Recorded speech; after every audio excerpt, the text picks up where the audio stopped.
When you get this tax refund, do not use that money as a down payment on a car. Do not use that money to go out and buy yourself a fancy watch. And do not use that money to finance a nice vacation to Cancun or the Bahamas. And the reason why is if you want to build wealth, you have to understand the difference between an asset and a liability. All of these things right here are liabilities. And the way you can really understand an asset and a liability is just look at the flow of money, because an asset has the flow of money going into your pocket. A liability has the flow of money leaving your pocket. So when you go out, I'm just gonna label that liability right there. When you go out and you take this extra money, your tax refund, which is really just your money, but if you take this tax refund money and you go and you buy a watch, you buy a car, you buy a vacation, this is money leaving your bank account going to Rolex. This is money leaving your bank account going to BMW. It's money leaving your bank account going into Delta. I want you to take that money and keep it and actually try to grow it. That's what an asset is. And what every wealthy person understands is that the way you become wealthy is when you have money coming in from your assets without you having to go to work to get paid. And now you can use this money from your assets to fund your lifestyle. That's what true financial freedom is. And it's really unfortunate that we're never taught this concept in school. But in school, we're taught to go to school to get a job. Why do we get a job? To earn an income. Why do we get an income? So we can have a nice house, so we can have a nice car, so we can have a nice watch, so we can live a nice life. But what you're doing in that lifestyle is you're paying for everybody else's nice life. You're paying for all these other people to become wealthy. When in reality, the way that you become wealthy is by not making everybody else rich. I mean, you actually have to kind of look broke to become wealthy. And the reason why is because when you look broke, what that means is you're no longer paying BMW, you're no longer paying Rolex, you're no longer paying Delta, you're keeping that money for yourself. And I'm not saying just keep this money in your savings account, because if you keep this money in your savings account, that money is losing value to inflation. I was recently on the Diary of a CEO podcast, and one of the topics of discussion was that there was a guy that they talked about who had about $1 million in his savings account. And the reason why is because he was scared to invest. And the question was, is that a good thing or a bad thing? Now, it's better to have that $1 million in your savings account than blow it on a bunch of stupid stuff. But if you have the $1 million in your savings account and your savings account is paying you 0.5% a year, because, well, savings accounts don't really pay that much. In fact, a lot of savings accounts pay actually a lot less than that. While inflation is 3% a year, that means your savings are losing 2.5% of its buying power a year. Now, that's $25,000 of lost buying power every single year. And I get it, $1 million is a lot of money, but it's the same thing if it's $100. You're losing buying power because the prices of things are going up. And they've gone up for the last 5 years. They've gone up over the last 50 years, and they're going to continue to go up over the next 5 years and the next 50 years as well. And so it's not a good thing to save all of your extra money. Although, yes, it's good to save it, some of it, for a specific reason. But the way you become wealthy is by investing the additional money, because savings have their purpose. You want to save money for an emergency. You want to save money for your investments. You want to save money to make a purchase. All those are good reasons to save. But you also want to be investing your money because that's where your wealth is built. And yes, investing is risky, but the reality is you're never going to become wealthy unless you can become an investor. And that's why it is so important for you to understand this concept of assets versus liabilities, because you need to be allocating your money into these assets that are going to pay you. Because imagine this, imagine if you own the assets that are paying you now $1,000 a month. Well, now you can use that $1,000 a month to pay for your groceries. You can use $1,000 a month to get you a car. You can use $1,000 a month to buy you a watch, to buy you a vacation. And once you get it, those assets don't go away. They continue to be there.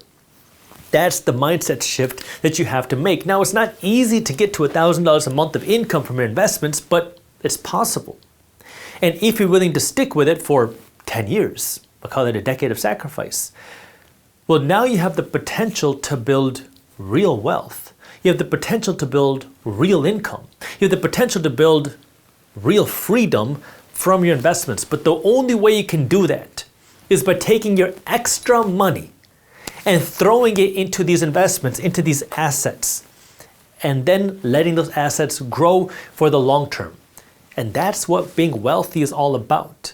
Because what a lot of people do, and the mistake a lot of people make, is they get this extra money and they think in terms of net zero. I make $2,000, how can I spend $2,000? Oh my God, if I could make an extra $10,000, I would buy myself this amazing vacation. I would buy myself this amazing watch. That's how we think. We think in terms of spending. But the reality is that spending thinking is making everybody else around you rich, but the person that stays broke is you, because you're constantly paying for everybody else's mortgage. You're constantly paying for everybody else's kids' college funds. And it's your hard work that's paying for it. And that's why I want you to be an investor first and understand how money works. Because what wealthy people do is they learn the rules of money. They understand how taxes work. They understand how to gather more income. They understand how to grow that income and how to keep that income, versus everybody else is just thinking about, all right, I'll just go to work and spend my money. And that's the game that I want you to learn. Yes, it is more accessible now than ever before thanks to YouTube University, but you got to be the one to make that shift and understand that there is a different game that wealthy people are playing. Now, you can hate it or love it. I really don't care. The reality is this game is happening. And once you understand that, you can now learn to capitalize on this game. Because the game is being played. You're playing the game whether you hate it or love it. If you're going to work, if you're eating, if you have a house, you have a car, you're playing the game because you got to earn money, you got to spend money. I mean, unless you were born into a super wealthy family, you don't got to worry about money, then maybe you don't got to worry about the game. But for everybody else, you got to think about the game. Now, hate it or love it, you're playing the game. What I'm telling you is might as well learn the rules to the game. That way you can learn how to win in the game, because 98% of people have no idea that this game even exists. But that's what wealthy people are doing. And when you understand this versus this, what's going to happen is you're going to want to stop spending money on these liabilities as fast as possible. That way you can throw more money into these investments, and you're going to make mistakes. Don't get me wrong. You're going to screw up. You're going to lose money. You're going to go through recessions. You're going to go through market crashes. But then you're going to find the opportunities. And then you're going to be able to grow your wealth. But it takes time, and it takes the discipline to not get caught up into all the get rich quick stuff out there that are how to flip your options trades and how to flip and trade stocks and do penny trades and Forex and all this other stuff that is promising these huge returns, when in reality, you don't need that to become wealthy. Warren Buffett, one of the wealthiest people in the world, arguably the best investor in the world, has averaged 19% a year on his investments, which has made him the wealthiest person in the world.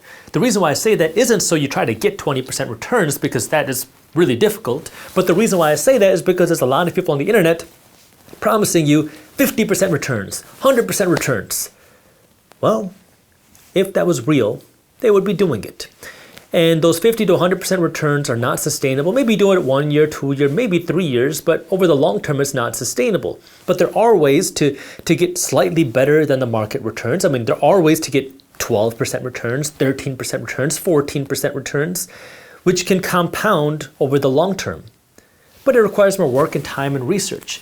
And that's where you got to understand how involved you want to be in the game of actually investing your money. But it is possible to grow your money at a rate that's better than the market. Now, if you are more active, like if you're building a business, now it's much more common to see 20% returns, 200% returns.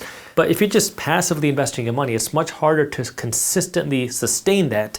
And a 20% compounded return has built one of the wealthiest fortunes in the world. If you enjoyed this clip and you want to continue your financial education journey, I have another video that I think you'll love. All you got to do is click that button right over there. And for those of you who want to stay up to date on the top finance and business news, you can join Market Briefs, my free financial newsletter, by clicking that button below. Thank you for watching, and I'll see you in the next one.